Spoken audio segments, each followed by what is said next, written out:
Yo, what up gamers? What up YouTube world? It's your boy SBX coming to you once again with another Gaming Talk 101. And this time I want to talk about some new DLC that is launching. Well, we currently have one that is pretty much in session, but however, there's 3 more characters that are going to be later on displayed in the Mortal Kombat 11 series. But however, I barely do DLC videos. I barely mention much about certain games that have any DLC characters or any DLC perspectives. But anyways, I want to talk about how MK11 pretty much offered to have certain characters in the game. So recently we got Shang Tsung, who is a OG character from the Mortal Kombat trilogy. So last time we saw him, I believe it was Mortal Kombat 9, if I'm not mistaken. So honestly, I have to say that how the development and how it looks is pretty decent. Of course, you can play as the younger version of him, and I believe you can play the older version, if I'm not mistaken. I really didn't took the time or liberty to pretty much characterize his look or whatever.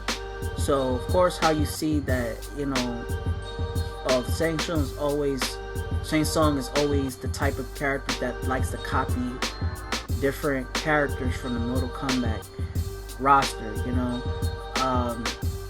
I have to say that I had pretty much had a great time playing this character, in my opinion. But however, I feel like, you know, in my opinion, is that, you know, I'm waiting for more characters to be dropping soon, which I'm not really sure when, but sooner than later they will come. So there's the DLC pack that not only Shang Tsung is in the game, but there is Sindel, there is Nightwolf, and also Spawn, which is the reason why I thought about making the DLC video review, was because of Spawn. So basically, if y'all never heard of Spawn or seen Spawn or read the comic books, if y'all either just some comic book noobs or y'all living underneath a fucking rock or just don't know jack shit. So basically, Spawn is pretty much one of the darkest vigilante or whatever you want to say, superhero type of guy who develops like powers from hell or whatever like that. He died at one point and then he come back from life and had the powers of the devil, demon powers or whatever, but very dark. But I'm not even gonna go further detail about it. So basically, Spawn is pretty much one of the black superheroes that we have compared to the Black Panther and all these other superheroes. But like, I think that he's one of my favorite people from the comic book world. Superhero, vigilante, however you want to say it. Anyways, we haven't seen Spawn in any video game since Soul Calibur 2, the Xbox version. So I've never had the opportunity back in 2003 or 2004 when Soul Calibur 2 came out. I never had the liberty to had played Soul Calibur 2 on the Xbox edition. I only played the PlayStation 2 edition with Heihachi Mishima. Same thing applies with the Nintendo GameCube, where you play as Link from Zelda.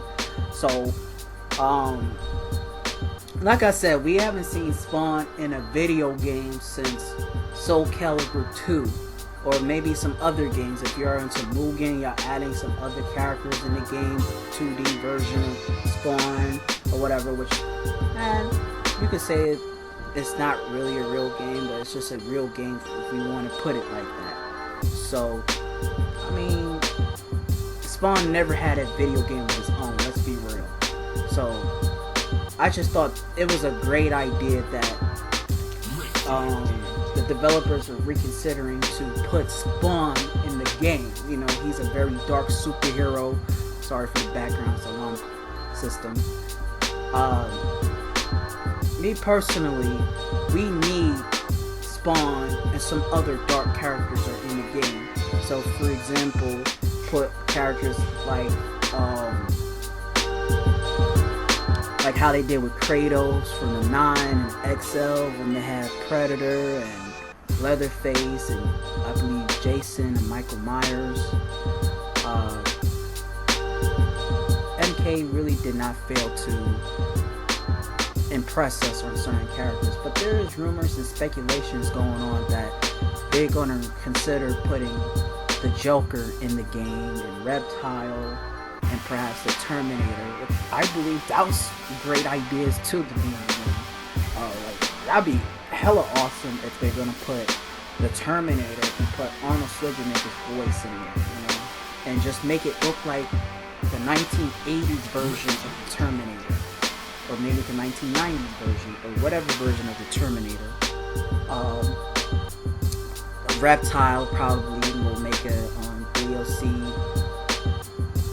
debut too, but if they're gonna put the Joker in there, they should just put some other DC superheroes, maybe Superman, Batman, or whatever, which is a good idea, you know, because if Mortal Kombat actually did made a video game with DC, which is the classic DC versus Marvel, Mortal Kombat versus DC game, which was pretty good, but also, for example, the Injustice game, the 2, you had Sub-Zero and also Raiden in there. Raiden. You fucking messed up because I know both of these characters. Raiden from the